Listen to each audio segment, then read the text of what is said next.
Thank you for joining us at Washington Talk. I'm Young-Gyo Kim. Defying China's strong warnings, U.S. House Speaker Nancy Pelosi visited Taiwan, being the highest-ranking U.S. official to visit the island in 25 years. In response to her visit, Beijing began live-fire military drills, encircling the island, and even dropping missiles into seas. As tensions run high across the Taiwan Strait, today we'll discuss the implications this will have for the Korean Peninsula.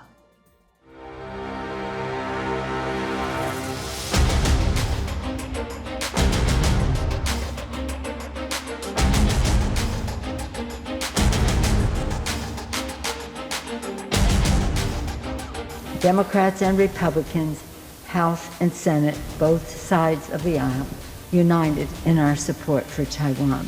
And now more than ever, America's solidarity with Taiwan is crucial, and that is the message we are bringing here today. 这是一场彻头彻尾的闹剧，美方打着所谓民主的幌子，在干着侵犯中国主权的勾当，玩火者绝对没有好下场，犯我中华者必将受到惩处。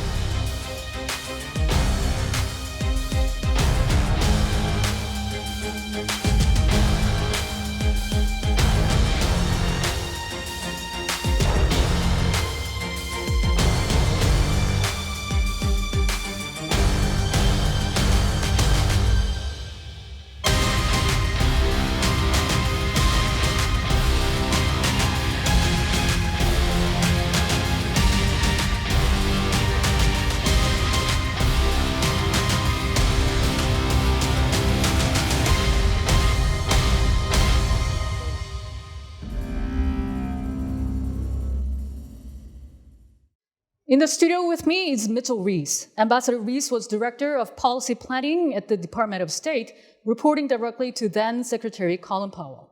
He also served at the White House National Security Council. Also joining me is Mark Fitzpatrick, Associate Fellow and former Executive Director of International Institute for Strategic Studies, Americas. Mr. Fitzpatrick was Acting Deputy Assistant Secretary for Non-Proliferation at the State Department. Thank you so much for your time today. Good to have you both. Thank you. Happy to be here.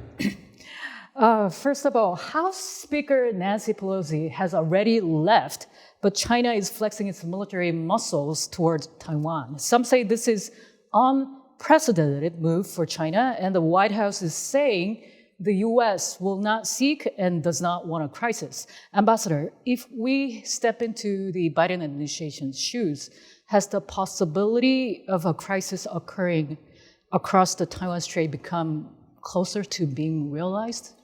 Well, I don't think it has, actually. I think that tensions have increased in the last few days. The live fire exercises are, of course, worrisome. But if you look at China's social media, the rate of anti-Americanism, the heat from nationalists has declined, even within the last 24 hours. The Hang Seng Index in Hong Kong increased by almost 1.7% today. So I think that people are realizing that this is something that China has to do in order to respond to Pelosi's visit, but in fact, it will be something that will pass and that they will continue to have hopefully better relations, but at least a continuation of the status quo. Mm-hmm. Mr. Fitzpatrick, what's your thought, given China's massive show of force? Yeah, I think in a way we're lucky to have weathered this. I didn't think it would result in a military conflict, but people were talking about it in ways that we haven't been talking about it in 25 years. There was a real concern. And although China's show of force has been for demonstration purposes, it sets a new bar. Because now that they've done live firing all around the island, that could be the new norm. And the next time there's a crisis, the mainland will probably do the same and then escalate up from there. So even though we're in a better situation, we've averted the crisis, it's not so great. Mm-hmm. The White House says nothing changed about one China policy and the US does not support Taiwan's independence. But it doesn't seem to calm China down, and China almost seems like going overboard. Mr. Fitzpatrick, do you think this is because China fears that United States might change one China policy in the future? I don't know that China fears the United States will change the one China policy, but the mainland fears that Taiwan will continue down a path toward independence. And with having such a high-ranking U.S. official visiting, it sets a precedent for other countries to have similar high-level visits, and that's something Beijing cannot stand. You know, there was Lithuania established higher-level relations with Taiwan, and you know, Beijing just went out of their minds about that. So any way that Taiwan seems to be flexing its status in the world is anathema to Beijing. Ambassador, is there any likelihood that U.S. could change its one China policy? No, I don't think that there is. I don't think there's any indication that the Biden administration would ever do that. But I think that China feels that there's been a gradual hollowing out of the one China policy. The president has made a number of misstatements about the policy earlier this year that I think worried China. They were walked back immediately by the White House. But again, these things from Beijing's perspective seem ominous. And I agree with Mark's comment. It sets a new precedent for the future. In the worst case scenario, if any military conflict occurs over the Taiwan Strait, President Biden earlier indicated the U.S. will get involved militarily to defend Taiwan. Ambassador, if that becomes really the case, will the potential conflict inevitably involve South Korea and Japan as well? Well, let's take those in turn. I think that the Japanese, to use your phrase, inevitably would be involved if there was a military conflict in Taiwan simply because of the use of U.S. forces in Okinawa, Japan's longstanding interest in the region.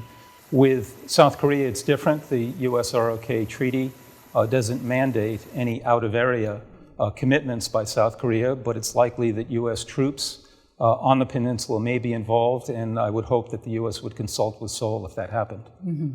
So, Mr. Fitzpatrick, what's your thought on this? Yeah, I agree with that, that the U.S. forces in Japan would be the first responders, as it were. They have that role. They would be coming to Taiwan's defense. The U.S. forces in Korea don't explicitly have that role. They're not excluded from it, but the United States is committed to consulting with the South Korean government about any extra peninsular use of the forces. And you know, we can already see how cautious the South Korean government has been about doing anything to provoke China. The President Yoon would not meet personally with Nancy Pelosi when she was in Seoul. This is a demonstration of how cautious. So I don't think the South Korean government would really want U.S. forces there to be engaged in a Taiwan contingency. If we focus a little bit on Japan, Mr. Fitzpatrick, do you think there's this potential crisis over Taiwan could give justification for Japan to revise its so-called peace constitution? Because there is a lot of debate these days. Yeah, you know, it's been a rising interest in Japan to change this constitution. The assassination of former Prime Minister Shinzo Abe, who was a proponent of changing the constitution, I think strengthened the mood in Japan that it's really time to do that. And we saw that with the election in the upper house. The conservative parties took them a solid majority. Now they have the power to change the constitution, although it would still have to go through a popular referendum, and that might not pass there. But anyway, to answer your question, yes, I think that the dangers that we're seeing in the world, that the Japanese public is seeing, the Ukraine invasion was a big, powerful impact on Japan, and now the potential for a China attack on Taiwan is another impact. And then, 5 of the missiles that China fired fell into Japan's exclusive economic zone. So they're feeling a real pressure from China. I think that the trends over the last few decades have been pointing in this direction. And to add to what Mark said about the Ukraine war, I think people in Japan are looking to how Germany's responded. And of course, the Russian invasion has been a wake-up call for Germany. Even though they have quite a liberal government, they're increasing defense spending tremendously, and they're rethinking their defense posture. So I think that this is something that's happening because the world is changing. It's becoming a more dangerous place in many cases. And so I think it's a normal thing and a welcome thing from the West's perspective that Japan and Germany step up to assume more responsibility. Mm-hmm. And Japan has already hinted that it'll support Taiwan when there's a conflict. And some watchers say the Treaty of Mutual Cooperation and Security between the US and Japan could be invoked when a conflict erupts between Taiwan and China. Do you think this is true? I think it will naturally, because the U.S. forces in Japan, as we talked about, will be involved right away. And Japan has a role of supporting those troops, so they will be in this support role. Now, to what extent Japanese forces will be involved in any kind of a conflict is unknown. The Constitution does not permit it. The revisions, the interpretations of the Constitution don't permit it. But when I studied this, I reached the conclusion that Japanese policymakers, Japanese leaders will do whatever is necessary for the security of the country. Mm-hmm. If it's necessary for Japan to somehow be involved in a conflict, they'll do it, and then they'll interpret the Constitution as necessary. Mm-hmm. Do you have anything to add to that? I just want to add that there's a variety of ways in which Japan can be involved in a conflict short of actually sending troops into harm's way. There's intelligence cooperation. There is resupply operations. There's providing medical assistance if needed. So I think that there's a spectrum of assistance that the Japanese can offer that falls short of actually putting soldiers with the United States on the front lines.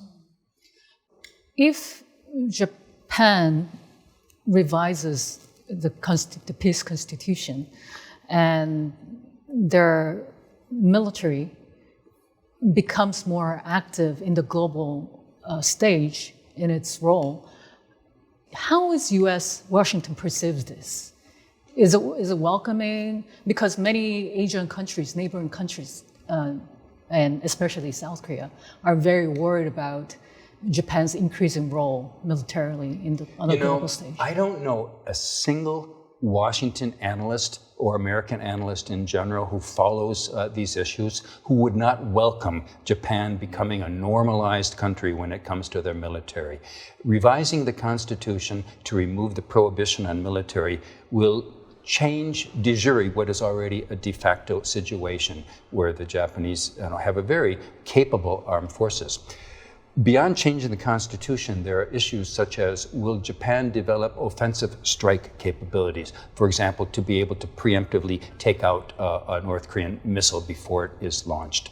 That is kind of separate from the constitutional change, but I think we would all also welcome this kind of offensive capabilities because Japan and the United States are such strong security partners that, having Japan as an ally with the real military only strengthens U.S. defense. Mm-hmm. I just add one other additional thought, which is that if countries in Asia are concerned about a rising Japan, the solution is very similar to what was done with Germany after World War II. Embed Japanese military power in a network of alliances. Okay, so this is exactly what happened, what France is concerned, Britain's concerned about Germany after World War II. That's why NATO was formed. And again, German power was channeled into a multilateral framework that has proven very effective at deterrence. Mm-hmm. So how large the United States is willing to accept Japan's military capability, do you think? So let me answer that question focused on one kind of weapon, nuclear weapons. Would the United States countenance Japan getting to the point of developing nuclear weapons? The answer is absolutely not. Because of America's longstanding non-proliferation policy, it applies to all countries. But apart from that, I think that the United States would be pleased to see Japan have various capabilities, but always in tandem with the United States. Capabilities that would be complementary. That is where the United States would urge Japan to go. And there's also a similar treaty between the U.S. and South Korea. Do you think there's any implication or the situation with Japan could be applied to South Korea? I think the situation is too different. I mean, legally, there's not that much difference. The U.S. security treaty with the Republic of Korea does not prohibit forces there from being involved. And, the Republic of Korea always talks about playing a role beyond the peninsula, a global role. But when push comes to shove, South Korea is still too cautious about doing anything that would offend China. They rely so much on China for their trade. They see how China has bullied them in the past, and they would just as soon stand apart. Whereas, Japan has a very different attitude and is a global player, will be a global player, and doesn't care about offending China. What about, Ambassador, this China's threat to Taiwan, will this have any effect on treaty between the U.S. and South Korea? For their mutual Well, I don't defense? think it'll have any effect directly, but again, I think, as you mentioned, it heightens anxieties in the region. It reinforces the need for the United States and South Korea to remain staunch allies. And I hope that it will also influence the South Korean people to realize that it's a very dangerous part of the world and that they need to have a robust defense and national security policy. So again, directly, probably less so, but I think indirectly, I think it's going to shape perceptions and attitudes going forward. Then let's talk about North Korea. North Korea gave out some statement about Taiwan that Nancy Pelosi's trip to Taiwan is interference of China's internal affairs.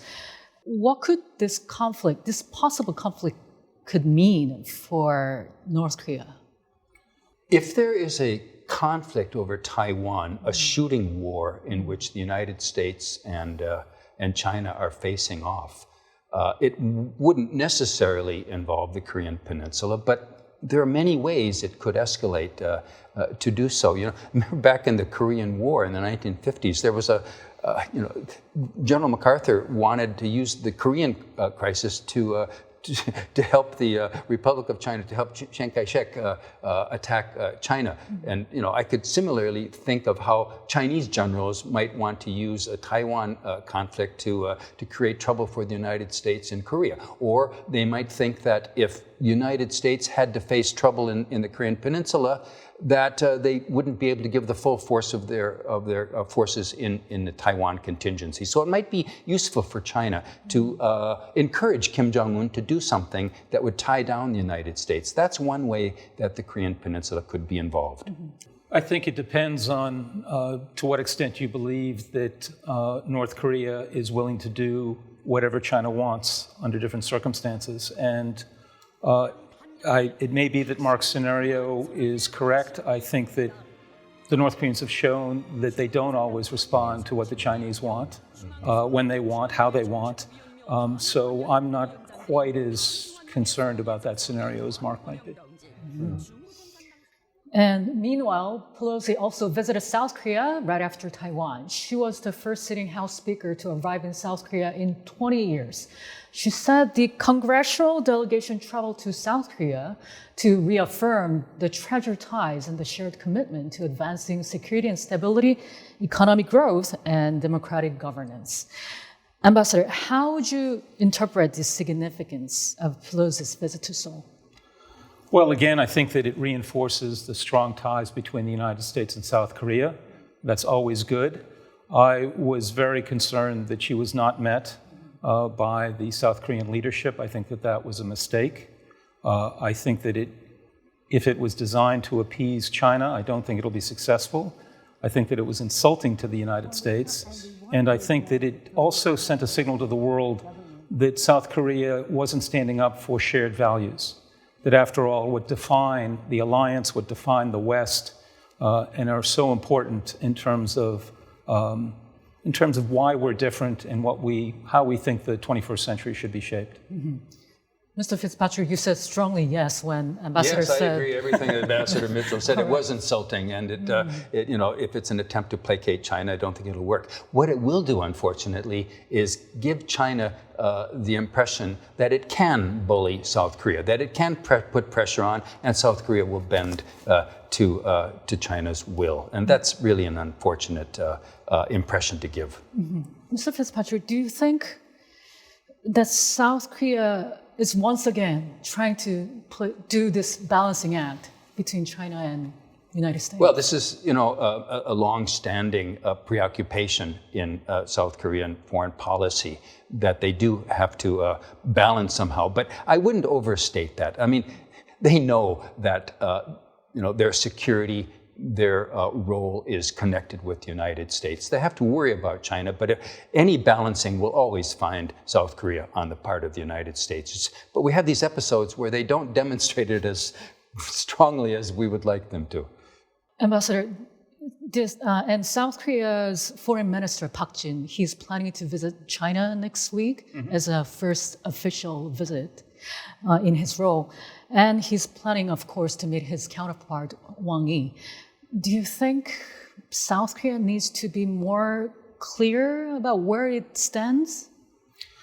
Well, I hope that there's no ambiguity about where South Korea stands. It stands with the United States. It stands for the values that we all share. If there's any disagreements, I think it's best expressed with the Chinese in private. I think that's a better way for South Korea and for diplomacy in general to be conducted. So I'm not sure if this is more of a courtesy visit or if there'll actually be more substantive, but I guess we'll have to wait and find out. Mm-hmm. When Pelosi visited Japan, she met Kishida, Prime Minister. Why do you think the response or how the reaction is different between South Korea and Japan? I think it was a misplaced deference to the Chinese. I think it was a mistake. But ultimately, friends talk things out. Allies support each other regardless. I think that the world will keep turning, and the U.S.-South Korean alliance is still strong. Again, as Mark said, I think it would be nice to demonstrate that a little bit more visibly in public next time. As I hate to say it, but South Korea is not yet the global player that it aspires to be. It just is just always looking over its shoulder at what Beijing is thinking, and then playing it safe. Whereas Japan has a sense of its role in the world. It will support democracy at every step. We saw, like in the Ukraine crisis, I mean, Japan was one of the countries that immediately placed sanctions on Russia. South Korea waited a couple of days. They're always in this kind of a secondary role. And I don't know how long that'll last, but it's a little unfortunate. Mm-hmm. Then my last question for today. For now, it's sort of unforeseeable how the U.S. and China will amend their relationship. What is your thought? At least they're not. There's not a conflict as erupted. As Ambassador Reiss said at the beginning, that we've gotten over this, and it'll carry on, and they will find ways to communicate. But I'm worried about the latest steps that China took. They cut off communications with the United States in the military realm, and on issues like climate change. They're using climate change as leverage for their geostrategic reasons. That doesn't bode well. How long are they going to stop communicating with the major superpower?